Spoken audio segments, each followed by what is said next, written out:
করব, কিভাবে করব, কেন করব, সবকিছু দেখাবো আজকে। আমাদের সাথে থাকুন। দেখেন আমি একটু চুলাটা অন করে দিয়েছি। চুলাটা অন করে দিয়ে এখানে একটা কড়াই বসিয়ে দিয়েছি। এই যে দেখেন এখানে বাটার, এই যে বাটার এখানে বাটার দিয়ে দিচ্ছি। যেহেতু আমি এটা বাটার দিয়ে করব, গরুর কিমা বাটার দিয়ে করলে খেতে ভীষণ ভালো লাগে। বাটারটা শুরুতে গলিয়ে নিব। এই যে গরুর কিমা দিয়ে দিচ্ছি। আপনার এখানে 500 গ্রাম গরুর কিমা দিয়ে দিচ্ছি। আমি একশো মার্কেট থেকে গরুর কিমা এনেছি, সেখান থেকে 500 গ্রাম এখানে দিয়ে দিচ্ছি। গরুর কিমাগুলাকে ভালো করে প্রথমে বেজে নিব। এই এর ভিতরে আপনার এই যে আমি এখন আমি এখানে কি দিব, শুরুতে এই যে দেখেন একটা টমেটো কুচি দিয়ে দিচ্ছি। শুরুতে একটা টমেটো, প্রথমে আমি কিমাটা রেডি করে নিব, গরুর মাংসের কিমা। সেই জন্য আমি এখানে একটা একটা করে সবকিছু দিয়ে দিচ্ছি। তারপরে এই যে দেখেন রসুন কুচি, আমি এখানে বড় সাইজের একটা রসুনকে কুচি করে নিয়েছি। তারপরে আমি এখানে এই যে বড় সাইজের একটা কাঁচামরিচ কুচি করে নিয়েছি। তারপরে এখানে এই যে একটা পেঁয়াজ কুচি করে নিয়েছি। তারপরে এখানে এই যে সব রকমের হলুদ, মরিচ, জিরার গুঁড়া, লবণ সবকিছু এখানে একসাথে দিয়ে দিলাম। একদম যত মশলা লাগবে সব মশলা এখানে একসাথে দিয়ে দিচ্ছি। একসাথে দিয়ে এটাকে আমি ঢাকনা দিয়ে এটাকে 10 মিনিট ভালো করে কিমাটাকে জাল করব। যেহেতু এটা গরুর মাংসের কিমা, 10 মিনিট জাল করার পর আমরা ফিরে আসবো। আরো এখানে অনেক কিছু অ্যাড করব, আমাদের সাথেই থাকুন। দেখেন আমার 10 মিনিট হয়ে গেছে। মাশাআল্লাহ, তেলটা খুব সুন্দরভাবে উপরে উঠে এসেছে। এই যে তেল কি এটা বাটারটা উপরে উঠে এসেছে। তারপরে আমি এখন এখানে একটা আলুকে এই যে গ্রেড করে নিয়েছি, গ্রেড করে ধুয়ে নিয়েছি। একটা আলু দিয়ে দিচ্ছি এর সাথে। তারপরে আমি এখানে এই যে একটা গাজরকে গ্রেড করে নিয়েছি, গ্রেড করে এখানে দিয়ে দিচ্ছি। দিয়ে ভালো করে মিশিয়ে নিব। এরপর আমি এখানে আর কি দিব দেখেন, এই যে সস মানে টমেটো কেচাপ দিয়ে দিব এখানে 2 চামচ, যেন টেস্টটা আরো ভালো লাগে খেতে। 2 চামচ টমেটো সস দিয়ে দিচ্ছি, টমেটো কেচাপ দিয়ে দিচ্ছি। দিয়ে ভালো করে নেড়ে আরো 2 মিনিট এটাকে ঢাকনা দিয়ে রাখবো। 2 মিনিট পর আমাদের কাজটা শেষ হয়ে যাবে, আমাদের সাথে থাকুন। দেখেন সম্ভবত আমার গোস্তের কিমাটা হয়ে গেছে। এই যে দেখেন আসলে হয়ে গেছে। এই যে মাশাআল্লাহ, দেখতে মানে কি রকম একটা ঘ্রাণ আসতেছে, আপনারা তো দেখতে পাচ্ছেন না, অথবা শেয়ারটায় দেখলে বুঝতে পারবেন কত সুন্দর হয়ে গেছে। এগুলা লং প্রসেসিং এর কাজ, লং প্রসেসিং করতে হয়, আস্তে আস্তে আস্তে আস্তে ধৈর্য নিয়ে করতে হয়। আমি চিকেন কাজগুলা খুব সুন্দরভাবে পারি। এই যে দেখেন ভিতরে একদম শুকনো হয়ে গেছে। এখন আমি চুলাটা অফ করে দিয়েছি।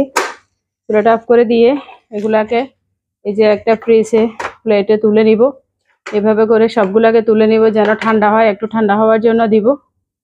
দেখেন আমি এখানে 1 লিটারের মতো নর্মাল পানি বসিয়ে দিয়েছি। নর্মাল পানিটা উতরে গেছে, মানে ফুটে উঠেছে। এখন এই যে পাতাকপির যে পাতাগুলা, বাঁধাকপির পাতাগুলা, এই পাতাগুলাকে আমি এমনি করে একটা সুগুনি দিয়ে দিব। এই যে দেখেন এমনি করে একটা সুগুনি দিয়ে দিব, যেন এটা হালকা একটু সেদ্ধ হয়ে যায়। আমি এটা বাঁধাকপি রোল করব। রোল করতে যেন মানে পাতাটা যেন ভেঙে না যায়, সেই জন্য এই সিস্টেম। এই যে এভাবে করে আমি অনেকগুলা, যেতগুলা বানাবো রোল ঠিক ততগুলা আমি এভাবে করে বাঁধাকপিকে হালকা একটু ভাপে করে নিব। দেখছেন এভাবে করলে আর আপনি রোলটা যে করবেন সেই রোলটার আর কোনো সমস্যা হবে না, সেই জন্য আমি এটা করছি। এভাবে আমি অনেকগুলা প্রায় 10টা রোল করব। 10টা বাঁধাকপিকে এভাবে ভিজিয়ে মানে কয়েক সেকেন্ডের মতো ভিজিয়ে তুলে নিব। দেখেন এই যে আমি একটা ট্রে নিয়েছি। এখানে আমি এই যে যে পাতাটা আমি হালকা একটু ভাপে দিয়ে নিয়েছি, সে একটা পাতা দিলাম। আর এই যে যে কিমাগুলা, গরুর গোস্তের কিমা, সেই কিমাগুলা রোল বানানোর জন্য এখানে বিসমিল্লাহ এখানে দিয়ে দিচ্ছি। আপনি কতগুলা বানাবেন, বড় বানাবেন না ছোট বানাবেন, সেভাবে শেপ দিবেন, সেটা আপনার ব্যাপার। এগুলা সব নিজের শিল্প, আর্ট নিজের শিল্প, যেভাবে ভালো লাগে ঠিক সেভাবে আমার কাছে এইভাবে ভালো লাগছে, ঠিক আমি এইভাবে দিব। আপনাদেরকে একটা দেখিয়ে দিচ্ছি। এখন আমি এখানে এই যে এইভাবে করছি, দেখেন এস যে সাইডটা পাশের এই সাইডটাকে একটু এইভাবে করব, এই পাশের সাইডটাকে একটু এইভাবে করব, এইভাবে করে এভাবে পেঁচিয়ে নিব। দেখেন এই যে মাশাআল্লাহ খুব সুন্দরভাবে পেঁচানো হয়ে গেছে। আমি এখন এখানে এখানে কি করব, এই যে অনেকগুলো টুথপিক নিয়েছি, আমি একটা টুথপিক দিয়ে মুখটাকে খুব সুন্দরভাবে বন্ধ করে দিব।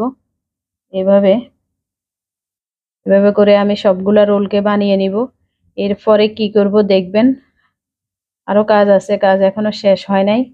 দেখছেন এই যে খুব সুন্দরভাবে হয়ে গেছে গরুর মাংসের বাঁধাকপির কিমা রোল।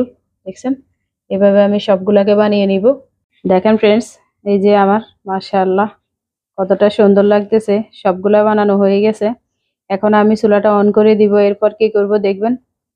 দেখেন আমি একটা প্যান বসিয়ে দিয়েছি, এখানে আমি অল্প একটু বাটার দিয়ে দিব, অত বেশি দিব না। এই যে বাটারটা গলক, তারপরে আমরা কি করব দেখবেন। এই যে দেখেন আমার বাটারটা গলানো হয়ে গেছে। এখন আমি এখানে বিসমিল্লাহ বলে বিসমিল্লাহ আল্লাহ এই রোলগুলো দিয়ে দিব। এখানে আমার একবারে দেওয়া যাবে না, আমি অনেকগুলো রোল বানাইছি, দুভাগ করে আমি রোলগুলোকে দিব। এই যে এগুলা ভাজা হয়ে গেলে উল্টে পাল্টে ভেজে নিব, এরপর আমরা সার্ভ করে আপনাদেরকে দেখাবো। দেখেন মাশাআল্লাহ দুই উল্টানি দিয়ে হয়ে গেছে, এপিট ওপিট উল্টাবার সাথে সাথে এই যে দেখেন, দেখছেন কতটা লোভনীয় লাগছে। আপনার যদি বেয়াই আসে অথবা মেয়ে জামাই আসে, বাস জাস্ট মেয়ে জামাইকে দিয়ে দিবেন, জামাই তুমি মূলার দিনে আইলে না কিন্তু বাঁধাকপির দিনে ঠিকই আইলা, এইভাবে বলে জামাইকে খাওয়াবেন। বাঁধাকপির রোল কি সুন্দর দেখেন, আমি বলতে হবে না, আপনারাই বলেন। এভাবে আমি বাকিগুলাকেও ভেজে নিব। দেখেন ফ্রেন্ডস মাশাআল্লাহ কতটা সুন্দর লাগছে। আমার একদম মানে সব কাজ কমপ্লিট, এখন শুধু খাবো, আপনাদেরকে দেখাবো, আপনাদেরকে খাওয়াবো। কি বলেন, একটা কেটে দেখাবো ভিতরটা কেমন হয়েছে। ভিতরটা যেমন দেখছেন ঠিক তেমনই, খেতে আরো বেশি মজা লাগবে। দেখতে যেমন সুন্দর, খেতেও মজা। আপনাদেরকে একটা কেটে দেখাবো, টেনশনে কিছু নেই। আমাদের চ্যানেলটা সাবস্ক্রাইব করে পাশে থাকবেন, আমাদের ভিডিওটা পুরো দেখবেন, এভাবে বানাবেন। আল্লাহ হাফেজ। দেখেন এই যে এখনো গরম গরম, আমি এই যে পিকটা খুলে ফেললাম। এরপরে এখান দিয়ে দেখছেন মাশাআল্লাহ